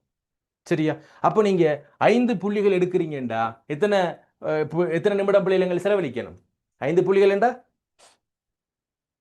எத்தனை நிமிடம்? 7.5 நிமிடம். ஏன்னா 7.5 நிமிடம் நீங்க செலவழிச்சிருக்கணும் அந்த வினாவுக்கு. இல்லைங்கனிச்சா? அதே போல இப்ப நீங்க 10 புள்ளி எடுக்கிறீங்கடா, சோ கிட்டத்தட்ட 15 நிமிடத்துக்குள்ளால இந்த வினாவை நீங்க எழுதி பழகிருக்கணும். கிளியரா பிள்ளைகள் இந்த விடயம்? ஒரு வினாவுக்கு எவ்வளவு நேரம், எத்தனை பக்கம் என்று நீங்க பார்க்கவே தேவையில்லை. உங்களுக்கு கொடுக்கப்பட்ட நேரம் 15 நிமிடம். 15 நிமிஷத்துல நீங்க இந்த விடயத்தை சொல்லி முடிக்கிறீங்களா? அதுதான் உங்களுக்கான விடை, அதுதான் உங்களுக்கான அளவு. நான் ஒவ்வொருத்தருக்கும் ஒவ்வொரு மாதிரி ஏலும். அப்ப அதை நீங்க புரிஞ்சு கொள்ளுங்க. Right sir? சொல்லுங்கப்பா. நட்புரையா அழுதாம பெதிலேக்க மாதிரி பாயிண்ட்ஸ் ஒன்றே கொடுக்கலாம். இல்ல, பாயிண்ட்ஸ் ஃபார்ம்ல உங்களுக்கு கொடுக்கலாம், ஒன்றும் பிரச்சனை இல்லை. ஆனால் என்னன்னா அவங்க கேட்டிருக்கிறாங்க விளக்கப்படுத்த சொல்லி. ஏன்னா அப்போ பாயிண்ட்ஸ் ஃபார்ம்ல உங்களுக்கு விடையை கொடுத்தீங்கன்னா அவங்க பாயிண்ட்ஸ் ஃபார்ம்ல இருக்கக்கூடிய அந்த விடைக்கு மட்டும்தான் மார்க்ஸ் போடுவாங்க. என்னத்துக்கு மார்க்ஸ் போட மாட்டாங்க? விளக்கத்துக்கு மார்க்ஸ் போட மாட்டாங்க. அதனால நீங்க கண்டிப்பா விளக்குகன்னு சொல்லிட்டா விளக்கிதான் ஆகணும். விளக்கலைன்னா அதுக்கான புள்ளிகள் உங்களுக்கு கொடுக்கப்பட மாட்டாது. சரி, நாங்க இந்த வாக்கியங்கள் பகுதியை பார்த்துட்டு செய்யுள சந்திப்பிருக்கிறதுக்கு பார்ப்போம். ஏன்னா முக்கியமான பகுதி செய்யுள சந்திப்பிருக்கிறது. நாங்க இப்ப 2-3 விடயங்கள் பார்த்திருக்கோம், இன்னொரு 3 விடயங்கள் தான் இருக்கின்றன. அதை நாங்க பார்த்துக்கொள்வோம். முக்கியமான ஒரு பகுதி என்னண்டா வாக்கியம் அப்படிங்கிற ஒரு பகுதி. ஏன்னா எங்களுக்கு ஒரு வினா கண்டிப்பா வருது. இது இலக்கண பகுதி பிள்ளைகள். இப்ப நேற்று நான் உங்களுக்கு சொன்ன அடிப்படையில இலக்கண பகுதி 10 பகுதிகள் இருக்கின்றன. 10 பகுதியில முதலாவது பகுதி வாக்கியம் என்பது. சரியா? உங்களுக்கு தரம் 10 பகுதியில வாக்கியம், தனி வாக்கியம், கூட்டு வாக்கியம், கலப்பு வாக்கியம் சம்பந்தமா கொடுக்கப்பட்டிருக்கு. தரம் 11 பகுதியில் என்ன கொடுத்திருக்கிறாங்கடா வாக்கிய தொடர்கள் கொடுத்திருக்கிறாங்க. ஏன்னா பெயர் தொடர், எழுவாய் வினை தொடர் 2 விஷயம்னு கொடுத்திருக்கிறாங்க. இங்க எங்களுக்கு எழுவாய் தொடர், செயற்படுபட தொடர், பயனிலை தொடர் என்று கொடுக்காம பெயர் தொடர், வினை தொடர் அப்படிங்கிற விஷயம் மட்டும் தான் கொடுத்திருக்கிறாங்க. அப்ப அந்த 2 விடயத்தை மட்டும் நாங்க இன்னைக்கு பார்க்க போறோம். சரியா? உங்களுடைய பாடப்புத்தகத்துல சில உதாரணங்களும் இருக்கின்றன. அதே போல நானும் இன்னைக்கு சில உதாரணங்கள் எடுத்துட்டு வந்திருக்கிறேன், நாங்க பார்க்கலாம். நேரம் இப்பொழுது 9:35. முதலாவது விடயம் நான் விளங்கப்படுத்திடுறேன். இந்த தனி வாக்கியம் கூட்டு வாக்கியத்துக்கு ஒரு கார்ட்டூனும் போட்டிருக்கிறேன். இந்த முடிச்சுட்டு அந்த கார்ட்டூனை பாருங்க, கொஞ்சம் விளங்கக்கூடியதா இருக்கும். இலக்கணத்துக்கு கார்ட்டூனா சார் என்று கேட்கக்கூடாது. ட்ரை பண்ணியிருக்கிறோம். சரியா? முடிஞ்ச மட்டும் ட்ரை பண்ணோம். சரி, பிள்ளைகளுக்கு கார்ட்டூனா கொடுத்து பார்ப்போம், இது விளங்குதான்னு சொல்லி ட்ரை பண்ணி பாருங்க. இதை முடிஞ்ச ட்ரை பண்ணி பாருங்க. அனைத்து நூல்களும் ஒரே காலத்தில் இருந்து வந்தவையா? இல்ல பிள்ளைகள், இந்த நூல்கள் எல்லாம் ஒரே காலத்துல வரல, வெவ்வேறுபட்ட காலத்துல வந்திருக்கின்றன. ரைட், பாப்போம். முதலாவது வாக்கியம் என்றால் என்ன அப்படின்னா பிள்ளைகள், எங்க கிட்ட இருக்கக்கூடிய சொற்களினுடைய தொகுதி அதுவும் எப்படிப்பட்டதாக இருக்கணும்? பொருளுடையதா இருக்கணும். நான் உங்களுக்கு ஒரு சில சொற்கள் சொல்றேன், அந்த சொற்கள் பொருளுடையதாக இருந்தால் அது வாக்கியம். ஏன்னா நான் பாடசாலைக்கு சென்றேன், இது வாக்கியமா பிள்ளைகள்? சரியா? வாக்கியம் தான். ஏன்? அதுல ஒரு பொருள் இருக்குது. என்ன? நாய், மரம், பாடின, இது வாக்கியமா? இல்ல சார், இல்ல. ஏன்னா இதுவுமே சொற்கள் தான், சொற்களினுடைய கூட்டம் தான். அது சொற்கள் மட்டுமே தான். அது வாக்கியமாக சொல்ல முடியாததுக்கான காரணம் என்ன? அதுக்கு ஒரு தொடர்பு இல்லை, அதுக்கான ஒரு பொருள் இல்லை. ஆக ஒரு வாக்கியம் என்று சொல்றது ஒரு ஒரு தொடர்பு இருக்கணும், அதுக்கான ஒரு பொருள் இருக்கணும். அதை தான் நாங்க வாக்கியம் என்று சொல்லுவோம். இப்போ வாக்கியங்கள் 3 வகையா நாங்க பிரிச்சிருக்கிறோம். முதலாவது தனி வாக்கியம், கூட்டு வாக்கியம், கலப்பு வாக்கியம். தனி வாக்கியம்னா முதலாவது பார்த்துக்கிறோம். தனி வாக்கியம் அப்படிங்கிறது ஓர் எழுவா இருக்கணும், ஒரு பயனிலை இருக்கணும். அதை தான் நாங்க தனி வாக்கியம்னு சொல்லுவோம். இப்போ நான் இங்க உங்களுக்கு ஒரு வாக்கியம் கொடுத்திருக்கிறேன். நான் சோறு சாப்பிட்டேன். இந்த வாக்கியத்துல பாருங்க, நான் என்பது எழுவாய், சாப்பிட்டேன் என்பது பயனிலை, சோறு என்பது செய்யப்படு பொருள். இது தெரியும் தானே பிள்ளை? செய்யப்படு பொருள். இப்ப அதோட சேர்த்து நாங்க ஒரு விஷயத்தை பார்த்துக் கொள்வோம். உங்களுக்கு ஏற்கனவே எழுவாய் பயனிலை செய்யப்படு பொருள் கண்டுபிடிக்கிறதுக்கு தெரியும். இது ஒரு வினாவா வரும். அதை நான் இங்கே சொல்லி கொடுத்துட்டு போயிடுறேன். அதாவது ஒரு வாக்கியத்துல, இது உங்களுக்கு தெரிஞ்சிருக்கலாம், பட் தெரியாதவங்க கொஞ்சம் பார்த்துக் கொள்ளுங்க. ஒரு வாக்கியத்துல பயனிலையை மட்டும் கண்டுபிடிச்சிட்டோம்டா, பயனிலை ஒரு செயலாக இருக்கும். பெரும்பாலும் உங்களுக்கு கொடுக்கப்படுகின்ற பயனிலை செயலாக இருக்கும். பயனிலைகள் வினைச்சொல் மட்டுமல்ல, பெயர் சொல்லும் பயனிலையாக வரும், ஒரு வினாச்சொல்லும் பயனிலையாக வரும். நான் அதை வேற்றுமைகள் படிப்பிக்கிறப்ப நான் உங்களுக்கு அதை படிப்பிக்கிறேன். சரியா? இப்போ சாப்பிட்டேன் என்று சொல்லக்கூடிய ஒரு வினைச்சொல்லோடு எழுவாயை கண்டுபிடிக்கிறதுக்கு யாருக்கு சொல்ல முடியும்? யார், எது, எவை என்று சொல்லக்கூடிய 3 வினாக்களை எழுப்பினால், யார் சாப்பிட்டேன் என்ற கேள்வியை கேட்ட அதுக்கான விடை நான் சாப்பிட்டேன் என்று வந்தால் அது எழுவாய். யார் வந்தால் என்று சொன்னால் அதுக்கான விடை மாலா என்று சொல்லக்கூடிய விடை வந்தால் அது எழுவாய். அப்ப ஒருவேளை நாய் வந்தது அப்படின்னு சொல்லி நான் சொல்றேன். இப்ப என்ன கேள்வி கேட்கலாம் பிள்ளை? நாய் வந்தது என்றா என்ன கேள்வி கேட்கலாம்? யார்?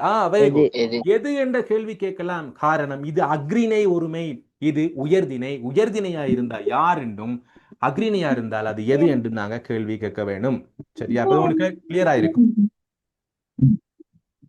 மைக்கு கொஞ்சம் பார்த்துக்கொள்ளுங்க. அப்போ யார், எது, எவை என்ற கேள்வியை கேட்டா எழுவாய். அதே போல செய்யப்படு பொருளை கண்டுபிடிக்கிறதுக்கு என்ன கேள்வி கேட்கலாம்? சொல்லுங்க பாப்போம். என்ன கேள்வி கேட்கலாம்? என்ன சாப்பிட்டேன்? நோ, யாரை. நோட் பண்ணி கொள்ளுங்க. எதை. இன்னொன்று எவற்றை. Very good. எவற்றை என்ற 3 கேள்விகள் கேட்பதன் ஊடாக உங்களுக்கு என்ன செய்யலாம்? ஒரு நிமிஷம்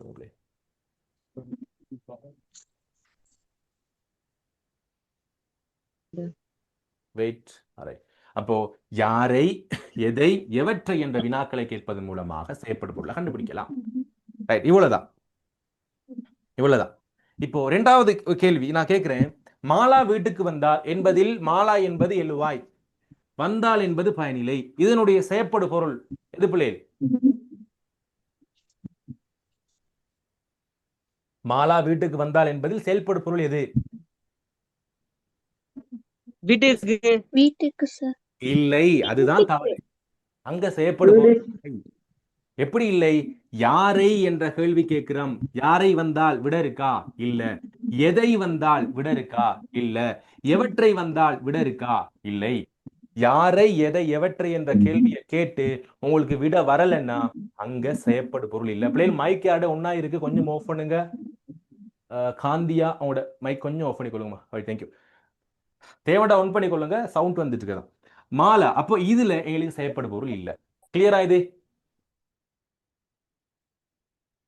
கிளியரண்டா நாங்க போயிடலாம். சரி, எதுவும் டவுட்டா கேளுங்க. அப்போ இங்கே செய்யப்படு பொருள் இல்லை. இதை நான் உங்களுக்கு வேற்றுமைகள்ல இன்னும் தெளிவா விளங்கப்படுத்துவேன். இப்போதைக்கு நீங்க பார்த்துக்கொள்ளுங்க. தனி வாக்கியம் என்று சொன்னா பிள்ளைகள் என்னன்னா, ஒரு வாக்கியத்துல ஒரே ஒரு எழுவாய், எப்படி ஓர் எழுவாயும் ஒரு பயனிலையும் கொண்ட வாக்கியத்தை தான் நாங்க தனி வாக்கியம் என்று சொல்லுவோம். எப்படி இருக்கணும்? ஓர் எழுவாய் ஒரு பயனிலை கொண்டமைந்த வாக்கியத்தை நாங்க தனி வாக்கியம் என்று சொல்லுவோம். இது கிளியரா எல்லாருக்கும்? கிளியரா எல்லாரும்? Okay, yes, good. ஒரு எழுவாய் ஒரு பயனிலை இருக்கணும். இப்ப நான் ஒரு வாக்கியம் எழுதுறேன் பாருங்க.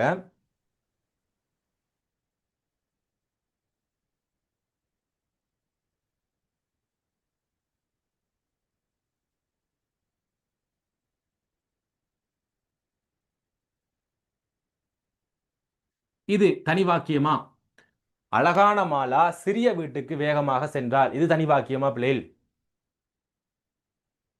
தனி வாக்கியம் இல்ல. இல்ல சார். யாரெல்லாம் இல்லைன்னு சொல்ற? பாத்துக்கொள்ளுங்க, இது இது வாக்கியம் தனி இல்லை. வாக்கியம்தான், தனி இது வாக்கியம்தான். வாக்கியம். ஏன் என்று அடிக்கடி சொன்னால் வாக்கியம். நான் சொன்ன விடயம் ஓர் எழுவாய். ஏன்னா யார் கொடுத்தார் என்றால் என்ன விட வரும்? மாலாங்கிற ஒரே ஒரு எழுவாய் தான். இது எல்லாம் பிள்ளைகள் அழகான சிறிய வேகமாக என்று சொல்றது. அதற்கு கொடுக்கப்பட்டிருக்கின்ற அடைகள் மாத்திரமே. இங்கு என்ன செய்யப்படல? 2 எழுவாய் வரல. இது விளங்குனிச்சா? அப்போ ஒரு வாக்கியத்துல அடைகள் சேர்க்கப்பட்டிருந்தால் அப்ப நான் நம்பிடக்கூடாது சார் இதுல இல்ல இப்ப கேட்டோன்றைக்கு சார் இல்ல சார் இது தனி வாக்கியம் இல்லைன்னு. இல்ல, இது தனி வாக்கியம் தான். கிளியரா இது? அப்ப அடைகள் சேர்க்கப்பட்டிருந்தாலும் ஒரே ஒரு எழுவாய் தான் இருக்கு அப்படின்னா அது தனி வாக்கியம் தான். இது எல்லாருக்கும் கிளியர் தானே? ஓகேவா? அடுத்தது போயிருவோமா? Okay sir. Right, okay. கூட்டு வாக்கியம் போயிருவோமா? கூட்டு வாக்கியம் இப்போ பார்த்துக்கொள்ளுங்க, நல்லா அவதானிச்சு கொள்ளுங்க. நாங்க எழுவாய் பயனிலை செய்யப்படும் பொருள் படிச்சோம் தானே? இது எங்களுக்கு லேசு தான். நல்லா விளங்கிக் கொள்ளுங்க. ஒரு எழுவாயும் முதலாவது விதி ஓர் எழுவாய்னு சொல்லிடுவோம். சரியா? ஏன்னா அதுக்கு தான் சரியான வாக்கியம் இது. ஒரு எழுவாயில ஓர் எழுவாய். ஓர் எழுவாயும் சரியா இரண்டு பயனிலையும் அல்லது ஒன்றுக்கு மேற்பட்ட பயனிலை. ஒன்றுக்கு மேற்பட்டனே நான் போடுறேன். ஒன்றுக்கு மேற்பட்டதா வரலாம். 2 இல்ல, ஒன்றுக்கு மேற்பட்ட. ஒன்றுக்கு மேற்பட்ட செயல் அல்லது பயனிலையும் இப்படி இருந்தாலும் அது கூட்டு வாக்கியம் தான். ஒரு எழுவாய் இருக்கலாம், ஒன்றுக்கு மேற்பட்ட செயல்கள் இருக்கலாம். சரியா? நான் மேலே எழுதியிருக்கிறேன், அதை அண்டர்லைன் பண்ணி காட்டுறேன் பாருங்க. முதலாவது கூட்டு வாக்கியத்தில் 2 வகை இருக்கு. கூட்டு வாக்கியம் 2 வகை. டைம் பார்த்துக்கொள்ளும். ஓகே. ஒரு வாக்கியத்தில் ஓர் எழுவாயின் ஒன்றுக்கு மேற்பட்ட செயல்களும் ஒரு செயலை செய்யும் 2 எழுவாயும் இருந்தால் அதுதான் கூட்டு வாக்கியம். இப்ப நான் அதை விளங்கப்படுத்திடவா உங்களுக்கு? சரியா? பார்த்துக்கொள்ளுங்க, நான் எப்படி விளங்கப்படுத்துறேன். முதலாவதுக்கான உதாரணம் எப்படி? ஓர் எழுவாயும் ஒன்றுக்கு மேற்பட்ட செயல்களும். நான் படித்துவிட்டு தூங்கினேன். நான் படித்துவிட்டு தூங்கினேன் அப்படின்னா நான் படித்தேன், நான் தூங்கினேன். சரியா? நாங்க படிச்சுட்டு தூங்குற மாதிரி வேற விஷயம். இப்ப நான் சொல்றேன், நான் படித்து விட்டு தூங்கினேன்னு 2 விஷயம் இருக்கு. நான் தான் எழுவாய். எத்தனை எழுவாய் இருக்குது? 1 2? 1. Very good. 1 தான் இருக்குது. 1. அப்போ ஓர் எழுவாயும் ஒன்றுக்கு மேற்பட்ட செயல் என்ன செஞ்சிருக்கிறேன்? படித்தேன், தூங்கினேன். அப்போ இப்படி ஓர் எழுவாயும் ஒன்றுக்கு மேற்பட்ட செயல்களும் இருந்தா அது கூட்டு வாக்கியம். ரெண்டாவதுக்குள்ள வரேன். ரெண்டாவதுக்குள்ள ஒன்றுக்கு மேற்பட்ட எழுவாயும் ஒரு செயலும். நானும் தம்பியும் படித்து விட்டு தூங்கினோம். நானும் தம்பியும் படித்து விட்டு தூங்கினோம். இப்ப எத்தனை எழுவாய்? நான் படித்து விட்டு தூங்கினேன். இல்லாட்டி இப்படி சொல்ல, 2 எழுவாய் 2 பயனிலை தேவையில்லை. நானும் தம்பியும் தூங்கினோம்னு வச்சுக்கொள்வோம். நானும் தம்பியும் தூங்கினோம். இதுல என்னது? நான் தூங்கினேன், தம்பி தூங்கினான் அப்படின்னு சொல்லி 2 விடயங்கள் இருக்கின்றன. அப்போ ஒரு எழுவாயோட அல்லது ஒரு நபரோட 2 செயற்பாடும் 2 நபர்களோட ஒரு செயற்பாடு இருந்தாலுமே அது கூட்டு வாக்கியம். இது கிளியரா நம்ம விளங்கப்படுத்தணுமா? கிளியரா? Right, okay, good. நான் மறுபடியும் உங்களுக்கு ஒரு உதாரணம் சொல்லி தரேன் பாருங்க. ரைட், பார்த்துக்கொள்ளுங்க. மாலா நன்றாக படித்து பரீட்சையில் சிறப்பான புள்ளிகளை பெற்றார். எத்தனை எழுவாய்? மாலாங்கிற ஒரே எழுவாய் தான். மாலாங்கிற ஒரே எழுவாய் தான். ஆனால் எத்தனை செயற்பாடுகள் இருக்கின்றன? படிப்பால் சிறப்பான புள்ளிகளை பெற்றால், அதான் படிப்பால் பெற்றால் அப்படிங்கிற 2 செயற்பாடுகள் இருக்கின்றன. ஆகவே இது கூட்டு வாக்கியம் தான். முதலாவது வகை. கொஞ்சம் வேகமாக தான் சொல்லிக் கொடுக்குறேன், டைம் போதாமை காரணமாக. சரியா? இருந்தாலும் நான் பார்த்துக்கொள்வோம். இரண்டாவது விடயம், நானும் நண்பனும் கவிதை எழுதினோம். எத்தனை எழுவாய்? நான், இரண்டாவது நண்பன், 2 எழுவாய். ஆனா பயனிலை எப்படி இருக்கின்றது பாருங்க. பயனிலை எப்படி இருக்கின்றன? ஒரே ஒரு பயனிலை. என்ன பயனிலை? எழுதினோம் அப்படிங்கிற ஒரே ஒரு பயனிலை தான் இருக்குது. ஆக இப்படி வந்திருக்கக்கூடிய வாக்கியங்கள் தான் கூட்டு வாக்கியம். ஓர் எழுவாயின் இரு செயல்களும் இரண்டு எழுவாயின் ஒரு செயல்களும் இருந்தால் அது கூட்டு வாக்கியம். இதெல்லாம் பிரச்சனை இல்லை சார், எங்களுக்கு கலப்பு வாக்கியம் தான் கொஞ்சம் பிரச்சனை நினைப்பீங்க. ரைட், அதை நாங்கள் பார்த்துருவோம் என்னதான் சொல்லுதேன். ஸோ ஏனைய விடயங்களை வாட்சி பார்த்துக்கொள்ளுங்க. ஏனைய விடயங்கள் என்ன அப்படின்னா, இந்த கூட்டு வாக்கியங்களை இணைப்பதற்காக என்ன பயன்படுத்தப்படுகின்றன? அல்லது, இல்லை என்றால், ஓ, ஆவது, ஆனால், ஆகவே போன்ற இணைப்புடை சொற்கள் பயன்படுத்தப்படுகின்றன அப்படிங்கிறது இதில் குறிப்பிட்டிருக்கிறேன். சரியா? இப்போ இங்கே சில விடயங்கள் கொடுத்திருக்கிறேன் பாருங்க. நான் நான் கண்டிக்கு செல்வேன் அல்லது கொழும்புக்கு செல்வேன். இந்த இடத்துல ரெண்டு விடயங்கள், நான் அப்படிங்கிற ஓர் எழுவாய், ரெண்டு செயற்பாடு, கண்டிக்கு அல்லது கொழும்புக்கு அப்படிங்கிற ரெண்டு சென்றேன்கிற ஒரு செயல் தான், ஆனா ரெண்டு செயற்பாடு தானே, வேற வேற இடத்துக்கு போறேன். அப்ப அதுக்கு நாங்க பயன்படுத்துறது அல்லது, நான் கண்டிக்கு அல்லது கொழும்புக்கு செல்வேன். நான் இன்னொன்னும் பயன்படுத்தலாம். என்ன பயன்படுத்தலாம்? நான் கண்டிக்கும் கொழும்புக்கும் செல்வேன். பயன்படுத்தலாமா? கண்டிப்பா பயன்படுத்தலாம்.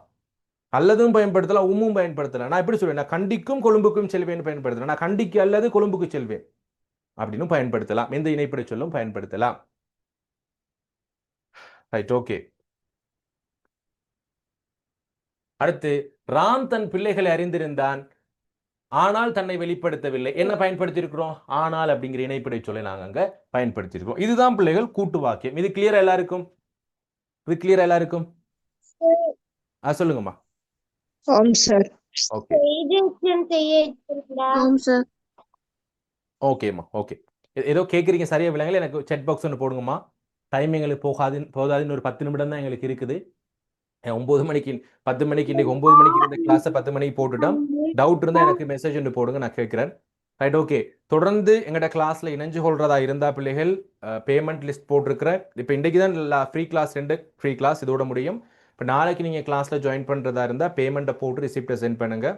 நீங்கள் ஃபுல் பேமெண்ட் போடாட்டியும் பிரச்சனை இல்லை, ஆஃப் பேமெண்ட் போட்டு எனக்கு ரிசிப்டை சென்ட் பண்ணால் உங்களுக்கு மேனேஜ்மெண்ட்டில் உங்களுக்கான ஐடி கார்டையும் ரிசிப்டே அனுப்புவாங்க. ஐடி கார்டை வச்சு உங்களுக்கான மொபைல் ஆப்பில் நீங்கள் இணைஞ்சு கொள்ளலாம். உங்களுக்கான ரெக்கார்டிங், உங்களுக்கான பிடிஎஃப் எல்லாம் அதில் பெற்றுக்கொள்ளலாம். ஸோ எங்களுக்கு ரிசிப்டை சென்ட் பண்ண பிறகு தான் உங்களை குழுமத்திலையும் இணைச்சுக்கொள்ளும். ஓகே பிள்ளைகள், அவ்வளோதான் அந்த தகவல்கள். மேலதி தகவல்கள் இருந்தால் எனக்கு வாட்ஸ்அப்பில் மெசேஜ் பண்ணுங்கள், நான் பாடத்துக்குள்ள போயிடுவோம். கலப்பு வாக்கியம் அப்படின்னு சொல்கிறது. கலப்பு வாக்கியம்னா என்னென்ன பிள்ளைகள்? ஒரு தலைமை தொடரையும் ஒன்றோ பலவான சார்பு தொடர்களையும், ஒரே ஒரு விஷயம் தான் அதுக்குள்ளால இருக்கும். எப்படி? ஒரே ஒரு விடயம் இருக்கும், அது பற்றியான மேலதிக தகவல்கள் கொடுத்திருப்பாங்க. அதை தான் நாங்கள் கலப்பு வாக்கியம்னு சொல்லுவோம். ஒரு தலைமை தொடரையும் அதுக்கான துணை தொடர்கள் இருக்கும். அதுக்கு சப்போர்ட்டிவ் வாக்கியமா, சப்போர்ட்டிவா நான் சொல்லுவோம்ல, நான் ஒரு பொய் சொல்றேன் அப்படின்னா அந்த பொய்க்கு பல கட்டுக்கதைகள் எல்லாம் அப்படியே புகுத்தி விடுவான். அந்த கட்டுக்கதைகள் தான். ஒரே ஒரு விஷயம் தான், நல்லா யோசிச்சுக்கொள்ளுங்க. ஒரே ஒரு விடயம், ஒரே ஒரு தப்பு பண்ணிட்டோம், அந்த ஒரே ஒரு தப்புக்கு பல விஷயம் சொல்லுவோம். நான் எது பாடசாலைக்கு வரல, என்னெல்லாம் போய் சொல்லலாம்னு சொல்லுவோம் பார்ப்போம். சார் எனக்கு ஒரே தலைவலி சார், எனக்கு சரியான கால் வலி, மழை அடிச்சு கொண்டு ஊத்துது சார், பஸ்ல டயர் பஞ்சர் ஆயிடுச்சு. விழுங்கலப்பா. ஆனா விஷயம் என்ன? நான் இன்னைக்கு ஸ்கூல் போகலைங்கிறது தான் விஷயம். என்ன வேணாலும் போய் சொல்லலாம். எப்படி சொல்லலாம்? சார் தலைவலி வேற சார், அதே மாதிரி ஸ்கூலுக்கு வர்றப்ப பஸ் வேற ரிப்பேர்னு கால் பண்ணாங்க, அம்மா வேற போவேனான்னு சொல்லிட்டாங்க சார் அப்படின்னு பல கட்டுக்கதையில் சொல்லலாமா? ஆனா விஷயம் என்ன? விடயம் என்ன? ஒரே ஒரு விஷயம், நான் ஸ்கூல் போகலை, அவ்வளவுதான் விஷயம். அதுக்கு நான் சொல்றேன் பாருங்க கதை. அதுதான் பிள்ளைகள் சார்பு வாக்கியங்கள், துணை வாக்கியங்கள். விளங்குனிச்சா அது என்னாண்டு? ஒரே ஒரு விஷயத்தை விளங்கப்படுத்திட்டேன். முக்கியமான ஒரு விஷயம் இருக்கும், அதுக்கு நாங்க பல கட்டுக்கதைகள் எல்லாம் போட்டோம்டா, அது துணை வாக்கியங்கள். இப்படியான வாக்கியங்கள் பல இருக்கின்றன. இதை தான் நாங்க கலப்பு வாக்கியம் அப்படின்னு சொல்லுவோம். சரியா? சரி, நாங்க இன்றைக்கு எங்களுக்கு டைம் போதில்லைண்டா நாளைக்கான கிளாஸ்ல கொஞ்சம் டைம் எடுத்துக்கொள்ளும் பிள்ளைகள். ஏன்னா உங்களுக்கு நாளைக்கு 11 மணி வரைக்கும் கிளாஸ் செஞ்சாலும் எனக்கு பிரச்சனை இல்லை. எங்களுக்கு இன்னொரு வேற ஒரு கிளாஸ் இருக்கிறதுனால, ஒருவேளை எங்களுக்கு இன்னைக்கு இதுல சில பயிற்சிகள் இருந்தா நாளைக்கு நாவலர் எழுந்தாரோட சேர்த்து உங்களுக்கு இணைய பகுதிகள் முடிப்போம். சரியா? இப்போ அதில் உங்களுக்கு எந்த டவுட்டும் வேணாம், உங்களுக்கான பகுதிகள் சரியாக நிறைவு செஞ்சுட்டு வருவோம். இன்றைக்கு ஒரு பகுதி எங்களால் படிக்க முடியலை அப்படின்னாலும் கூட நாளைக்கு அந்த பகுதியை நான் உங்களுக்கு முடிச்சு தந்துடுவேன். சரியா? அப்போ அதில் நீங்கள் டவுட் பட வேண்டாம், கிளியராக தான் நாங்கள் போவோம். நாங்கள் இந்த 2 நாளைக்கு மட்டும் கொஞ்சம் ஸ்பீடாக போகிறோம். என்னென்னா வேறு கிளாஸஸ் எங்களுக்கு போடப்பட்டிருக்கின்றன. அப்போ அதுக்கான டைம் எங்களுக்கு இது பண்ண இல்லை, அதனால தான் கொஞ்சம் ஸ்பீடாக போகிறேன். நாளையிலேருந்து கொஞ்சம் ஸ்லோவாக தான் போவேன். சரியா? முடிஞ்ச மட்டும் ஸ்லோவாக போவோம். டைம் எடுத்தாலும் பிரச்சனை இல்லைன்னா ஸ்லோவாக தான் போவோம். அதனால் இப்போ கட்டணம் செலுத்தினவங்களுக்கு கண்டிப்பாக நாங்கள் ஸ்லோவாக தான் போய் ஆகணும். இன்றைக்கி எங்களுக்கு மற்றவங்களோட கிளாஸ் டைம் நிறைய இது இருக்குது தானே, அதனால தான் நாங்கள் கொஞ்சம் ஸ்பீடாக போகிறோம் பிள்ளைகள். அப்போ இணைஞ்சு கொள்ளுங்க, நாளைக்கு பார்ப்போம் முழுவதுமா. இதில் டவுட் இருந்தால் நாளைக்கு சொல்லுங்க. அடுத்து ஓகேம்மா, ஓகே. நான் உங்களுக்கு அந்த டீட்டெயில் எனக்கு தனிப்பட்ட ரீதியில் மெசேஜ் ஒன்று போடுங்க, நான் உங்களுக்கு டீட்டெயில் சென்ட் பண்ணி விடுறேன். எங்களுக்கு அது சம்பந்தமா எல்லாத்துக்கும் நீங்க எனக்கு வாட்ஸ்அப்ல மெசேஜ் போடுங்க, நான் உங்களுக்கு சென்ட் பண்றேன். ஓகே, இங்க பாருங்க, ரெண்டு வகையான, ரெண்டு இல்ல முக்கியமா 3 வகைன்னு சொல்லுவோம். பட் நான் உங்களுக்கு சொல்லிக் கொடுக்கிறது 2. ஏனென்றால் இதுல 3வது வகையும் ஒன்று இருக்கின்றன. சரி, நான் உங்களுக்கு அதுல கொடுக்கல பிள்ளைகள்.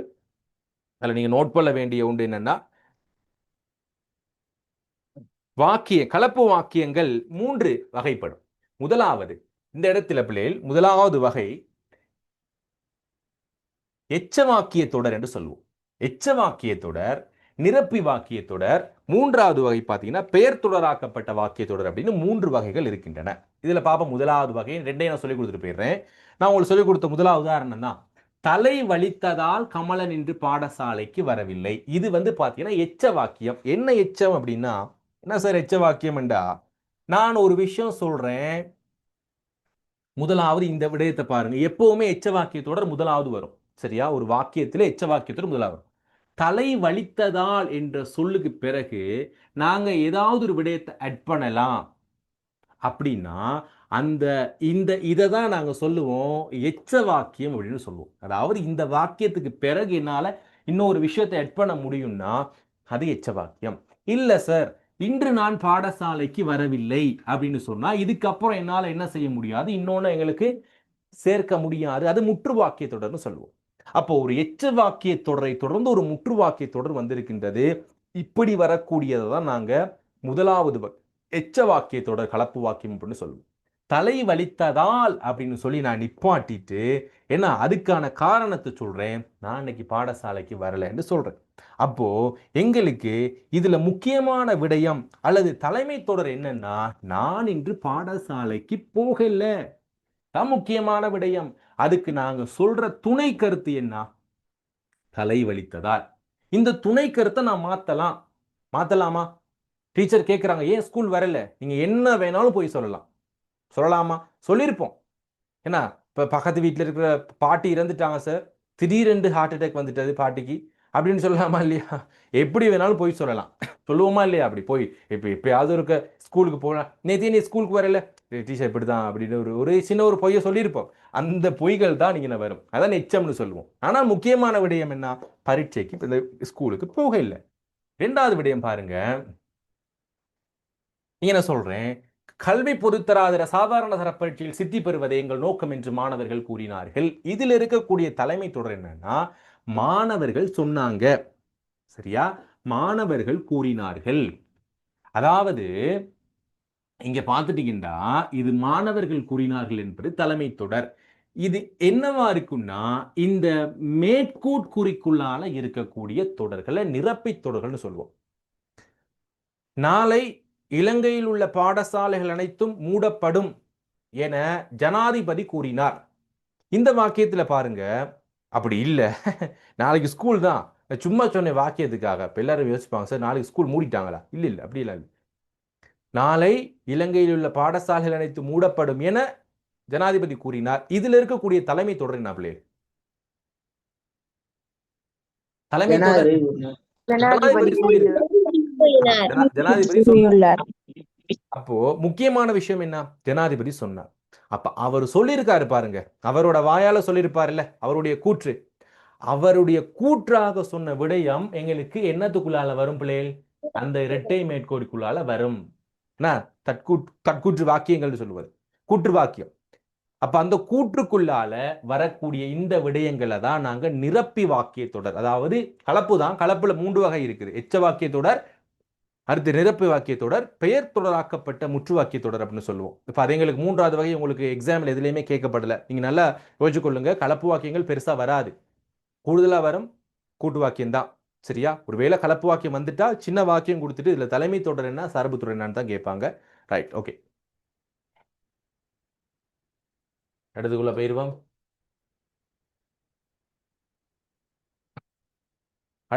இன்னொன்று இருக்குது,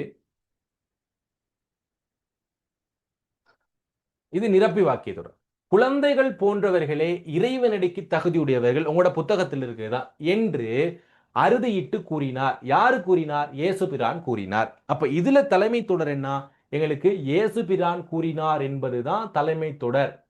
அவர் ஒரு விஷயம் சொல்லியிருக்கிறார், அதான் தலைமை, அதுல இருந்து மாத்திடாரு. அவர் என்ன சொன்னாரு? குழந்தைகள் போன்றவர்கள் இறைவனுக்கு தகுதியுடைய கூறுறார். இன்னொன்று சொல்லியிருக்கிறார்.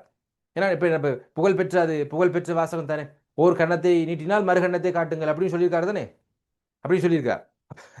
அப்ப அதுவுமே இதுக்குள்ள வரும். அப்ப இயேசு பிரான் சொல்லியிருக்கிறது ஓகே, பட் நிறைய விஷயம் சொல்லியிருக்கிறார்ல, அந்த விடயங்களை நாங்க நிரப்பி தொடர்களுக்குள்ளால நாங்க சொல்ல முடியும். சரியா? இதுதான் நிரப்பி தொடர்கள் அப்படின்னு சொல்லுவோம். இப்ப கலப்பு வாக்கியம் அப்படிங்கிற ஒரு விஷயம் என்னன்னா, எச்ச வாக்கிய தொடர்களாலையும் நிரப்பி வாக்கிய தொடர்களாலையும் ஆனவை. இப்ப இங்க நான் உங்களுக்கு கொடுத்திருக்கிறேன். எப்படி? தலைவலித்ததால் நான் பாடசாலைக்கு செல்லவில்லை, கவனமாக படித்தால் பரீட்சையில் சித்தியடைவாய், நான் அப்பாவை பார்க்க கண்டிக்கு சென்றேன். இதுக்கான விடைகளை இங்க கொடுத்திருக்கிறேன். பாருங்க, முதல் வாக்கியத்துல நான் தலைமை தொடர் நான் பாடசாலைக்கு செல்லவில்லை, காரணம் என்ன? தலை வலித்ததா. இரண்டாவது வாக்கியத்துல பாருங்க, டியூட்டை கொஞ்சம் பார்த்துக்கொள்ளுங்க. பரீட்சையில் சித்தியடைவாய் என்னவாக இருந்தால் நீ கவனமாக படித்தால், நீ கவனமாக கேட்டுக்கிட்டு இருந்தால், நீ தூங்காம இருந்தால், எக்ஸாம் நீ செஞ்சிருந்தால், பல விஷயம் சொல்லலாம். ஆனால் முக்கியமான விடயம் என்ன? பரீட்சையில சித்தியடைவாய் என்பதுதான் முக்கியமான விடயம். இதுதான் நாங்க எச்ச வாக்கிய தொடர் என்ற வகையில நாங்க விளங்கப்படுத்திருந்தோம். அதே போல நிரப்பி வாக்கிய தொடர்கள் இங்கே இருக்கின்றன.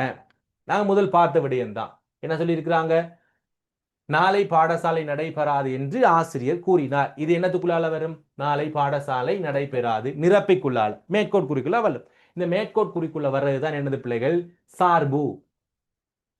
இங்க வர்றது ஆசிரியர் கூறினார் என்று சொல்றது தலைமை. இது இணைப்பிடை சொல். சரியா? இதுதான் என்னது? இணைப்பிடை சொற்கள். அப்ப இப்படி இந்த விடயங்கள் எங்களுக்கு மிக வேகமாக நான் சென்றிருந்தாலும் கொஞ்சம் எங்களுக்கு டைம் எடுத்துகிற பிள்ளை. இன்னைக்கு எங்களுக்கு வேற ஒரு கிளாஸ் இருக்கனால தான் 9 மணிக்கு முடிக்கிறேன். இல்லைன்னா உங்களுக்கு ஓகே 10 மணிக்கு முடிக்கிறேன். அது இல்லாட்டி நான் உங்களுக்கு இன்னும் டைம் எடுத்து செஞ்சிருக்கலாம். அப்போ தொடர்ந்தேச்சியாக நாளைக்கு இணைஞ்சு கொள்றவங்களுக்கு இதனுடைய கண்டினியூ நான் படிப்பிப்பேன். சரி, நாவலர் எழுந்தார் முழு கட்டுரை நான் நாளைக்கு வாசிப்போம். சரியா? முழு பகுதி நான் விளங்கப்படுத்திட்டு அதுக்கான பகுதிகளை நான் செய்வேன். இப்போ நாளைக்கு இணைஞ்சு கொள்றவங்க என்னோட கண்டெக்ட் பண்ணுங்க. அதே மாதிரி குரூப் 2 ஸ்டார்ட் ஆகுது. சரியா? இப்போ குரூப் 1 9 மணிலிருந்து 10 மணி வரைக்கும் ஜாயின் பண்ணுறவங்க ஒரு குரூப். ஒரு சிலருக்கு அந்த டைம் மேலாது, ஒரு சிலருக்கு 10 மணிக்கு தான் ஜாயின்ட் ஆகலும். அப்படிங்கிறவங்க 10 to 11க்கு வந்து உங்களுக்கு கிளாஸ் ஒன்று ஸ்டார்ட் பண்ணுறோம். இன்னும் ஒரு 2 வாரத்தில் ஸ்டார்ட் பண்ணுவோம். சரியா? ஜூலை ஃபர்ஸ்ட் ஒரு லாஸ்ட் அதுக்குள்ளால ஸ்டார்ட் பண்ணுவோம். இப்போ அதிலேயே நீங்கள் இணைஞ்சு கொள்ளலாம், ஒன்றும் யோசிக்க தேவையில்லை. பேமெண்ட் இஷ்யூ இருக்குன்னா என்கிட்ட பேசுங்க. அதை நாங்கள் பார்ட்டிஸான பிரித்து சரி கட்டுறதுக்கு நாங்கள் சொல்லுவோம். எங்களுக்கு காசு தான் பிரச்சனைன்னு சொல்லி வகுப்பில் இணையாமல் இருக்காதீங்க. சரியா? காசு தான் பிரச்சனைனா என்கிட்ட பேசுங்க, அதில் நாங்கள் ஏதாவது பண்ணிக்கொள்ளலாம். சரியா? நாங்கள் அடுத்த கிளாஸில் ஜாயின் பண்ணுவோம் பிள்ளைகள். Good night, bye, take care, God bless you. Thank you, sir. Thank you, sir. Bye.